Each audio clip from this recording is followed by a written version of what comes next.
امام سجاد علیہ السلام درود بھیج دے محمد والے محمد۔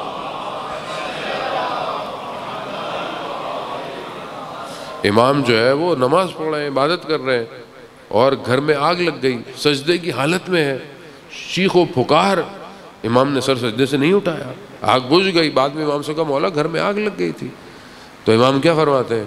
مگر جو قیامت کی آگ ہے وہ اس دنیا کی آگ سے کہیں زیادہ خطرناک ہے، لیکن اگر انسان اپنی زندگی میں اس لذت عبادت کو نہ چکھے، عزیزان محترم، افسوس رہ جائے گا۔ انسان کی زندگی گزر رہی ہے، خود میرے اپنے انسان بڑھاپے کی طرف ہے، انسان بہرحال میں خود جو ہے وہ انسان جو ہے وہ محاسن سفید ہو گئے، لیکن اگر انسان کی زندگی میں ایسی کوئی رات نہ آئی ہو جس میں وہ خدا کی بارگاہ میں مناجات کرتا ہو اور گریہ کرتا ہو، اس کی آنکھوں میں آنسو نہ آتے ہو، اس کی زندگی گزر گئی مگر اس نے 5 منٹ سجدہ نہ کیا ہو، تو انسان نے 70-80 سال زندگی میں کیا کیا کہ جب اپنے خالق جس کے پاس جانا ہے اس کے لیے سجدے کا اس کے پاس ٹائم نہیں ہے۔ جانے وہ یہ ایک حصہ ہے۔ دوسرا حصہ جو مرنے کے لیے سب سے زیادہ مہم ہے وہ حقوق العباد ہے، کہ انسان اللہ کو راضی کر رہا ہے، مصلی پہ بیٹھا ہوا ہے، مسجد بھی آ رہا ہے، لیکن رشتہ دار جو ہے وہ ناراض ہے، بہن بھائی ناراض ہیں، ایک دوسرے کا حق کھایا ہوا ہے، تو ایسی عبادت بھی خدا کو قبول نہیں ہے۔ جانے محترم، آیت اللہ شہید دست غیب اپنی کتاب داستان راستان میں بیان کرتے ہیں عالم دین کا واقعہ، کہ انہوں نے اپنے خواب بابا کو، والد کو خواب میں دیکھا، والد سے سوال پوچھا کہ ہم جو اس دنیا کے اندر آپ کو ہدیہ بھیجتے ہیں، چیزیں بھیجتے ہیں، صدقہ کرتے ہیں، یہ وہاں آپ کو کیسے جاتا ہے، کیسے ٹرانسفارم ہوتا ہے؟ بینک اکاؤنٹ تو ہے نہیں یہاں پیسے ڈالے کہ وہاں پیسے نکل گئے، تو کیسے جاتا ہے؟ کہا کہ بہرحال مثال دے سکتا ہوں، کیونکہ بہرحال وہ عالم کوئی اور ہے، نہ اس میں زمان ہے نہ اس میں مکان ہے، ایک ڈائلیوشنز ہے، ایک الگ ہے، یہ الگ ہے۔ تو کہا لیکن جو آپ ہدیہ دیتے ہیں وہ بالکل ایسے ہی جیسے ایک گرم کمرہ ہو، اس شدید گرم کمرے کے اندر کوئی ایک کھڑکی کھل جائے اور ایک تازہ ہوا کا جھونکا آئے، تو جو آپ جو بھی ہدیہ بیچتے ہیں وہ اس عالم میں محروم کو ویسے ہی ملتا ہے۔ تو ایک صلوات بیچ کر تمام محرومین کو بخش دیں۔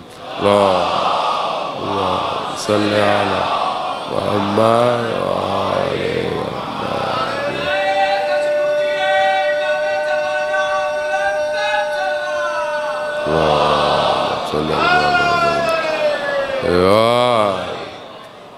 بہرحال انہوں نے اپنے بابا سے پوچھا کہ اس عالم میں عذاب کیسے ہے۔ جانے محترم، بہرحال کیونکہ ہماری مجالس میں صرف بشارت اتنی دی جاتی ہے اور خوف نہیں دیا جاتا، یہ امپورٹنٹ ہے، بیلنس امپورٹنٹ ہے، کیونکہ رسول خدا کو قرآن کیا کہہ رہا ہے؟ بشیر بھی ہیں اور نذیر بھی ہیں، یعنی خوف بھی دینا ہے اور خوشخبری بھی دینی ہے۔ صرف یہ بھی نہیں کہ انسان مجلس میں ڈراتا ہی رہے کہ مولانا صاحب آپ تو ڈراتے ہی رہتے ہیں، پتہ نہیں کیا ہوگا، نہیں، بشارت بھی ہے، آپ کو خوشخبری بھی ہے، لیکن بہرحال خوف بھی ضروری ہے، کیونکہ انسان کے اندر سے خوف نکل جائے نا، انسان تو آپ کے سامنے ہے۔ آج انسانیت میں خوف ختم ہو گیا ہے۔ اسرائیل کس طرح بچوں کو 5000 سے زیادہ بچے 40 دنوں کے اندر انہوں نے مار دیے ہیں، اور آپ دیکھیں کئی حکمرانوں کے اندر ان کو خوف ہی نہیں ہے کہ مرنا بھی ہے کہ نہیں ہے، لیکن اگر انسان کو خوف ہوتا ہے تو انسان سب سے پہلے جو ہے وہ اپنی زندگی کے اٹھنے والے قدموں کو صحیح کر دے۔ تو ان سے پوچھا کہ اس عالم میں عذاب کیسا ہے، تو ان کہا کہ بہرحال میں مثال دے سکتا ہوں کیونکہ اس عالم الگ ہے۔ کہا جیسے چاروں طرف پہاڑ ہوں اور تمہارے پیچھے بھیڑیے بھاگنا شروع ہو جائے، بھیڑیے بھی خطرناک والے، تو تم کہاں بھاگ سکتے ہو؟ کہا نہیں۔ کہا عذاب ویسا ہے۔ ذہن محترم، اس لیے قبر آسان نہیں ہے، لیکن آپ یہ دیکھیں کہ وہ ماں کہ جو 9 مہینے بچے کو اپنے پیٹ میں رکھتی ہے، چاہے ماں سے جتنی بھی لوگ محبت کرتے ہوں، ایک رات بھی وہ اولاد ماں کی قبر پہ نہیں بیٹھتی، کوئی بھی کسی کے ساتھ قبر میں جا کے سوتا نہیں ہے، وہ بھی انسان ایسے ہی ہے بہرحال انسان کو، لیکن اگر اچھی اولاد ہو تو کم از کم بعد میں کام نیک کر سکتی ہے۔ تو وہ کیونکہ عالم دین تھے تو انہوں نے اپنے بابا سے پوچھا کہ آپ کے ہونٹوں پہ زخموں کے نشان ہیں، یہ کیا ہے؟ تو کہا کہ کیونکہ میں عمر میں بڑا تھا آپ کی ماں سے، تو میں انہیں کچھ سخت جملوں سے پھکارتا تھا۔ بہرحال انسان زندگی میں عادی ہوتا ہے، انسان زبان کے تیر جو ہے وہ سخت ہوتے ہیں اور انسان کو اندازہ نہیں ہوتا اپنی زندگی میں کسی کو غلط لفظ سے بولتا ہے. تو کہا ان کا دل دکھتا تھا لیکن کیونکہ میں عمر میں بڑا تھا تو وہ کچھ کہتی نہیں تھی. تو کہا یہ وہ لفظ ہے جو اس عالم میں میرے ہونٹوں پہ زخموں کی طرح ہے اور قیامت تک جو ہے وہ یہ زخم رہیں گے. تو ہاں میں کچھ کر سکتا ہوں؟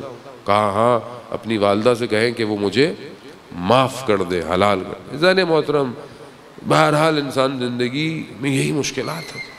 بعض اوقات انسان اپنی زندگی ایسے گزارتا ہے جیسے کہ مسئلہ یہی زندگی ہے. رشتہ داروں کے ساتھ، بہن بھائیوں کے ساتھ اختلاف، ایک دوسرے کو جملے کہہ دینا، ذرا سی بات پہ آپ دیکھیں ناراضگی ہو جاتی ہے فیملی کے اندر. اس نے یہ کہہ دیا، اس نے وہ کہہ دیا. یہ ساری چیزیں بہت چھوٹی ہیں. جب انسان کو پتا ہو کہ اس نے قبر میں جانا ہے وہ ان چھوٹی چیزوں پہ دھیان نہیں دیتا، وہ بڑی نگاہ رکھتا ہے. لیکن افسوس کیونکہ ہم بہرحال انسان ہیں، مادے سے ہمارا رشتہ اتنا اٹیچ ہوا ہے کہ ہم چھوٹی چھوٹی باتوں میں، کبھی زمین کے ٹکڑوں پہ، کبھی تھوڑے سے پیسوں پر، کبھی کسی بات پر اتنے ناراض ہو جاتے ہیں کہ ہم اپنی قبر کو خراب کر دیتے ہیں. اور یہی وہ قبر ہے کہ جو بعد میں انسان کی زندگی کے لیے مشکلات کا سامنا کر دیتی ہے.